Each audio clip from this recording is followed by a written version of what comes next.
Welcome to the Slop Farm. Enjoy the video.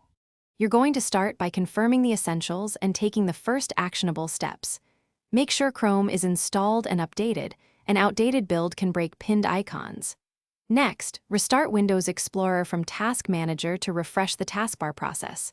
If the icon still looks wrong, unpin Chrome now. This clears cached taskbar states. Once done, don't repin yet. You'll rebuild the shortcut properly. These steps clear transient issues, so the more involved fixes will apply cleanly. Now you'll rebuild the shortcut and refresh cached icons so Windows shows the correct image. First, clear icon cache, close Explorer, delete the icon cache, DB in your user app data and restart Explorer or run IE4unit, exe show to force refresh.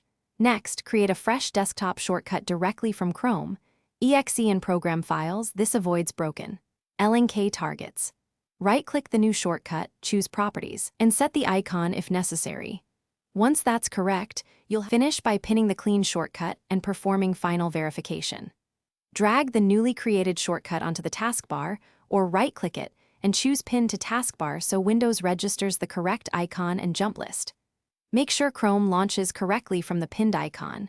If it opens a different profile or shows a wrong icon, clear caches, and rebuild the jump lists by deleting the relevant files in app data, then restart Explorer. If problems persist, run Chrome with user data dir to test a fresh profile. This isolates profile corruption as the culprit.